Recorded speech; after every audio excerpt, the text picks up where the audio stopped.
All right, welcome back to another episode of Beer, Bacon, and Bros. Tonight, it's just Alex, Chris, and Keith on the set. Adam is, we'll just say, otherwise occupied. So, we are getting into some Week 1 NFL overreactions. Before we do that, make sure you hit that subscribe button for us. We're growing the channel. It means a lot to us. Totally free to you, by the way. And as always, we like you hitting the like button on our videos and, share them with some friends if you like them. Or if you think they're completely stupid or you let think us know. Keith's stupid, really handsome, share it with Or your stupid. friends. He was going to go with that first. So. All right, let's jump into it. So Week 1's in the books. We got to watch almost literally every NFL game. I think the only thing we didn't watch was Sunday night. So let's hear some of your hot takes, thoughts on what might be an overreaction. Anybody want to start? Because I got one. Well, I don't know about an overreaction, but I'm going to say the Bills are the real damn deal. Okay. Yeah, it's not really an overreaction. No, it's not an overreaction. Well, I preface that by saying it's not an overreaction, but the Bills are the real damn deal. You said 10-2. I said 11-1. 15-2, 16. Sorry, I was in college. Sorry, I was stuck in college. Yeah, you went. I went 16-1, and you went 15-2. Yeah. Honestly, I'm with y'all. I don't think that's an overreaction. Hit us in the comments if you think it's an overreaction. But I mean, those guys look like freaking animals. They look like machines.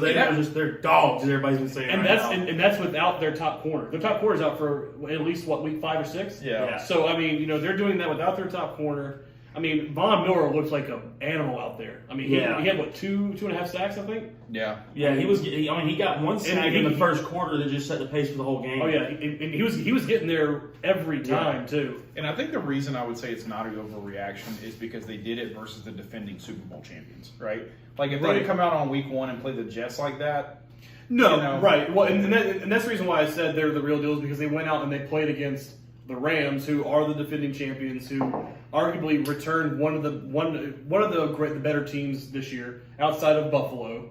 They returned pretty much everybody except with like a handful of people. So, yeah, I just think the Bills are the real deal. One of the overreactions I feel was how about the Bears going and beating San Francisco in a monsoon. I know. The amount of water on that field was unreal. It was crazy. It was absolutely crazy. It was the slide. They were squeegeeing water. The sled when you can was squeegee beautiful. water off of a grass surface, you got a problem. Yeah. Oh, yeah. Like, you should not be able to do that. Well, and the Lions are doing this down the field. Yeah. I mean, I'm telling you, that slide at the end was so freaking cool. So I'm telling you, that's the cover of Sports Illustrated this week.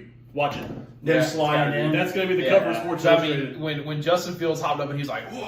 Oh yeah, that was pretty sick. I'm not gonna lie. So the thing that I've been seeing over the last 2 days that I think I would probably say is an overreaction is the amount of people that have now trended saying the Packers will lose, 7 or 8 games this year and go maybe 9-8 or 10-7. And now the Bears will kind of slide into like the actual second contender for that NFC North division. I think that's an overreaction. I think that's an overreaction too. I think the Bears played a good game, but let's be clear, that's probably a real overreaction just from Week 1 to say, hey, Packers are falling off, Bears are taking second place behind Minnesota. Well, that's probably because the Bears have gone and beat a good team in San Francisco. But you got to think of the conditions that they played that game in too. I mean, like Alex said, they're literally squeegeeing inches of water off this field the entire game. Yeah. So I mean, it was horrible playing conditions. You play that again in San Francisco or in a daylight or not daylight, but like a sunny day. Yeah. That could go another way. But I don't think. I mean, the Packers didn't show me a lot. I do think that they kind of struggled, and that was quite evident. But I think that was also a lot of drops on their offensive side. Rodgers was putting the ball where it needed to be, but there's just a lot of drops from their receivers. And that could just be from a lack of repetition of playing with Aaron because Aaron's had Devontae for the last 5 years. Yeah. And Lazard, the next guy up, didn't play. Randall 16 touchdowns, baby. 16.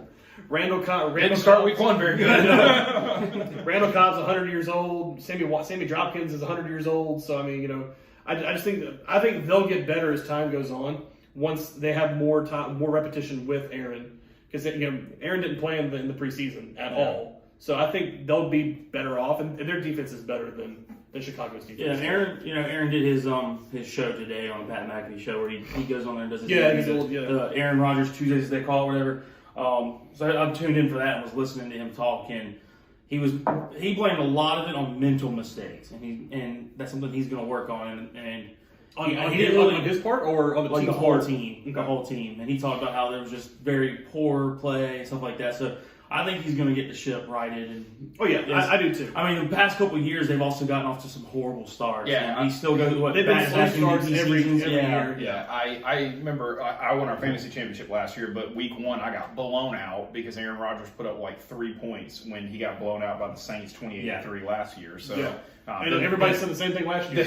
yeah, then the guy went on to put up 20 plus a week. And they for go me, 13-4 and get the number 1 seed. Yeah, so I So, mean, it yeah. does happen. But how about How about I told you, Saquon Barkley was going to be back I this was year. going to go that the next How year. about- I was flipping that more. I was more about being disappointed in the Titans, right? Well, that too, yeah. You know, I mean, this is a division where everybody probably favors the Colts, but the Titans have been the team that actually goes on and wins that division the last couple of years. Right. And you started out with Jacksonville Because losing to they Washington, grinded out.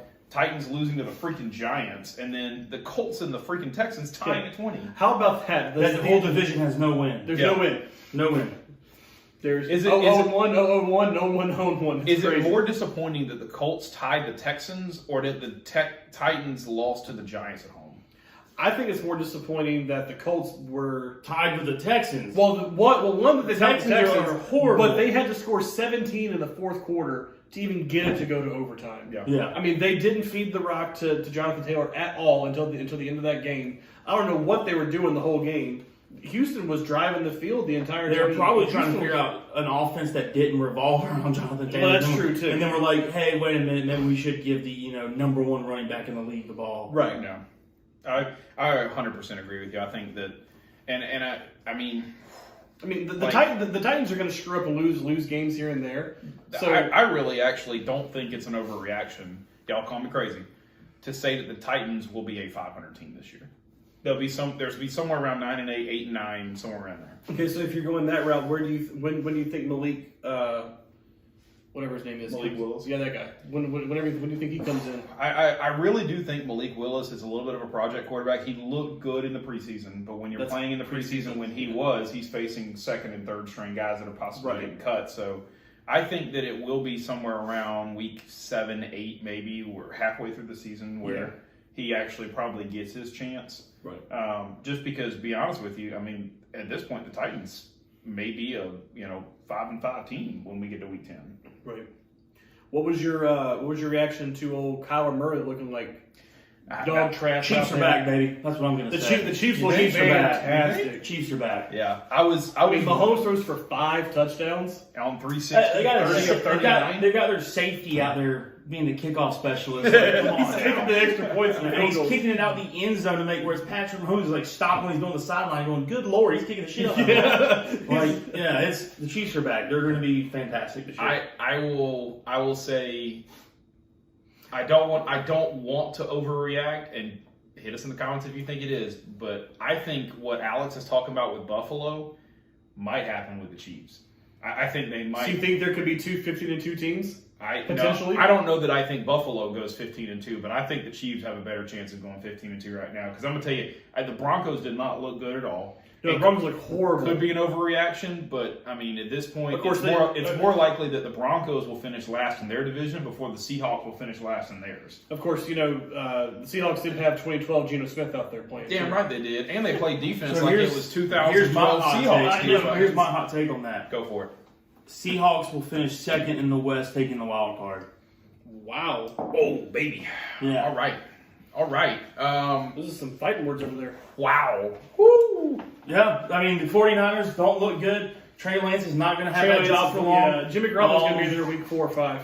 Arizona, I didn't like the way they got off to their start, getting just rolled by Kansas City like that. Yeah. Well, it looks like Kyler needs to go into the. And Geno, I think Geno's going to be dangerous now that he's shown that he can compete at that level, and I think that's going to be for him a big mental jump that he needed to take, and I think he's going to be hot this year. Man, this is such a different Seahawks team. Like this Seahawks team could be, and I'm not calling like Super Bowl or anything, but this could be very similar to a young Russell Wilson Seahawks team where he was really more just a game manager. And that's kind of what Geno looked like last night. Yeah. And you saw the Seahawks play really tough defense, run the football, use their tight ends. You know, they threw a bunch of screens to DK Metcalf, just trying to get the ball on the edge, trying to get the ball to their playmakers, and they just clock management and defense their way into a win last night. So this was a big. I don't think they managed the clock. I think the Broncos failed to. Well, manage the clock. they control possession, right? Yeah, but sometimes the best way to beat a team It's that has an crazy explosive that offense is keep watching that game, like Russell, it didn't look exciting, Russell, but the dude still almost threw for 400 yards. Like, Yeah. the stat line it's one of those things, these crazy things where like you watch like we talked about before, was it Carson Wentz, where he just looks like he sucks, but stat line He really did. he doesn't really suck. Hell, the It's just- guy threw for 360 and 4 touchdowns. Yeah, that's what I'm saying. Like, it's one of those weird things. Like when you watch the game and then you see the stat line, you're like, "That was not the same game I watched." Yeah. And I think that's how Russell was this week. It wasn't the Russell Wilson I was expecting to see, but he still ended up, throwing the ball all over the place. So my question is, with that game last night and the way that it ended, going out and spending what you spent on Russell Wilson, do you give him the ball on that 4th and 5, or do you take the kick? Their coach already came out today and said it was the wrong decision. Well, He's no like, shit, it was I the made wrong the decision. wrong That's decision. what people have been roasting about, saying that It's a 64 that Russell Wilson has robbed Denver, blah blah. I don't think that was Russell's fault. That's your head coach's That's the fault. head coach's fault. Even when you have like on the Manning cast, did y'all see that Peyton Manning clip? Oh, yeah. Yeah, Manning what told the hell him, are like, you He was doing? screaming, and then they take timeout. the timeout, and then Sterling Sharp goes, "Now you call the timeout." And like Sterling Sharp was just like him and Manning were just roasting the head coach.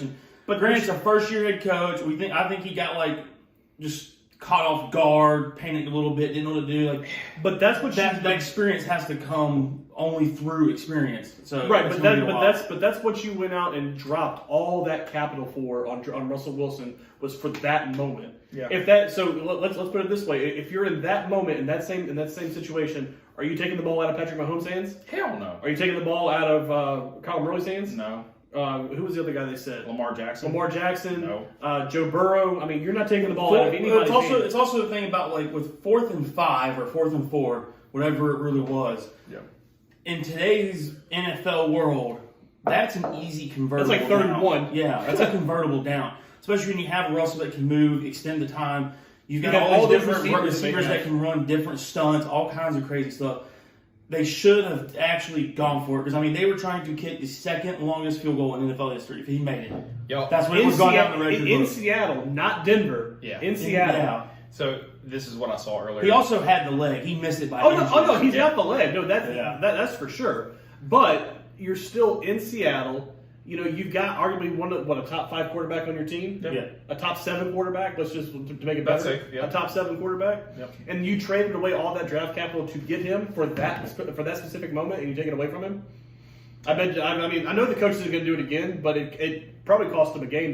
No, he said we don't know. He regretted it. He said he regretted it instantly after. We don't know. Obviously, we don't know if they're going to convert or not. But you'll never know because you took the ball away from him. I got you. So ESPN Stats and Info put this out earlier today, and I almost sent it to y'all because it was shocking. The field goal length that they were going to in the history of the NFL has been made twice out of 42 attempts. Yeah. Right? The 4th and 5 percentage over the last 5 years in the NFL 78. is converting at 49%. That's half the damn time. Go for it. Yeah. Go for it. So I said it's like a 3rd and 1 all over again. It's one of those things like listen to Pat McAfee ramble about it. He was like, if coach comes to your kicker, like which is obviously what happened on the sideline of like, hey, where do we need to get you? The kicker's like at least this yard. Pat said he'd be the kicker, but I need you to get me to the 30. I need to kick a PAT. Yeah. The coach is like, well, no, realistically. He's like, oh no, realistically, you need to actually try. And You need to give it to they the 30. set me up for the 2nd longest field goal in NFL history. You need to put me in a position where I can have like a higher chance of getting you the game. Don't put me in a position to fail. Yeah, if you because watch- ultimately that falls on the kicker because that goes as a miss for him. Yeah. That goes against his all-time record. Yeah, and it's crazy watching that kick. 'Cause, it was so close. You can see the ball kind of tilts a little bit, so like maybe some wind caught it or something, or he may have hit the ball, but like still, dude has a leg. So Still Brad McManus, right? Yes. Oh yeah, that's good. That yeah, he's got a cannon. So, but that was just crazy. Like it's like the Super Bowl at the Seahawks where Russell threw the interception instead of giving it to Marshawn Lynch. Like, Oh yeah. it's one of those situations where Pete Carroll's killed himself for that Yeah. one too. Mm-hmm. So the last like overreaction kind of thing that I have that I saw from over the weekend is how long is it until Jerry Jones blows up that team to go get a Jimmy Garoppolo? Yeah, I've been very curious about. He's that. going to trade for a quarterback. I've seen rumors it was Mason Rudolph. Well, God, that would be even worse. It's really going to depend on what he can get for as little as he can give up. Yeah. But the problem is why are you going to go do that when you really don't have anything on that team to make it worth your while?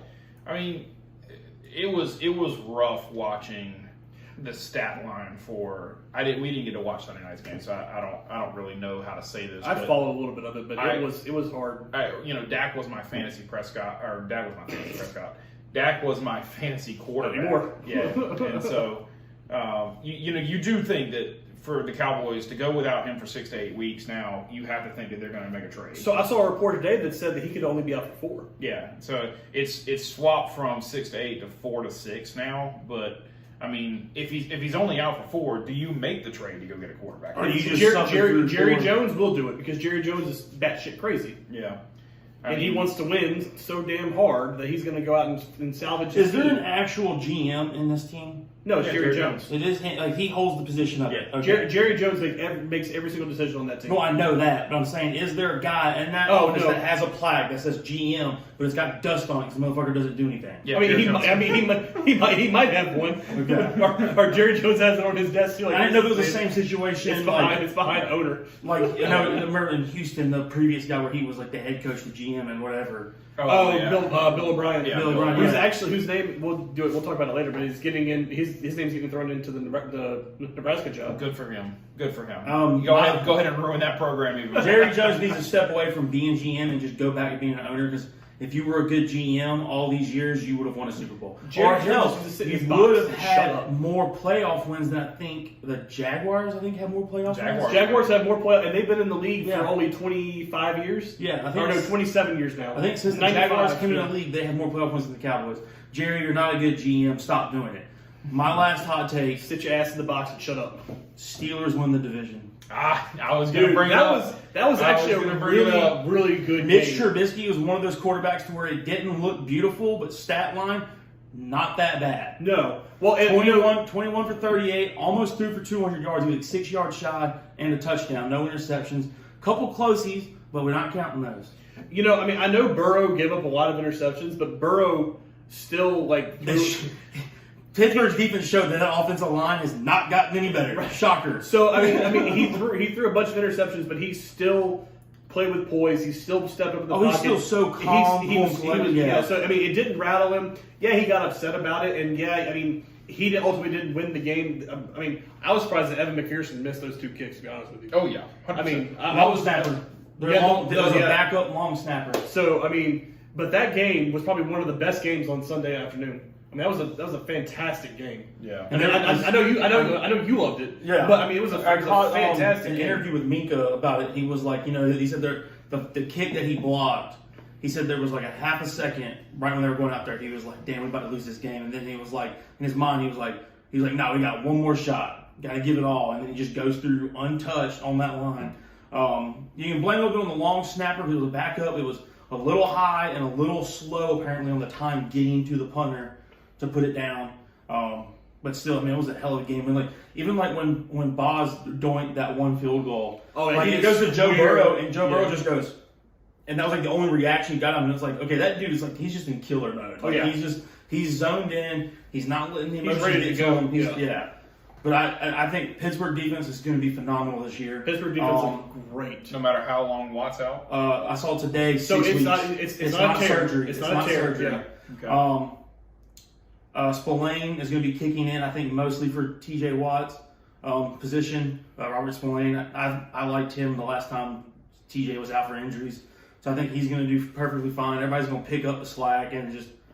I think the offensive line needs to improve, and if that gets better, Yeah, because I need Najee to get more than 23 yards. yeah, they couldn't get the ball moving on the ground whatsoever. Not at all. I was going to say, I think for me, the reason I would say the Pittsburgh winning the division is an overreaction is because of the offensive line, and I'm actually concerned with Najee getting already dinged up in week 1.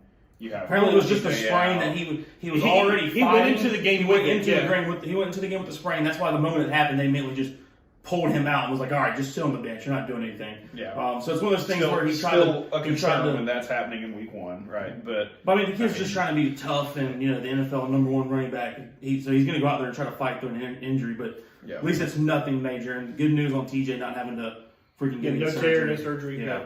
So, all right. Well, hit us in the comments. Let us know what you thought was an overreaction or what your biggest overreaction is for week 1. As always, we appreciate you. Like, comment, subscribe.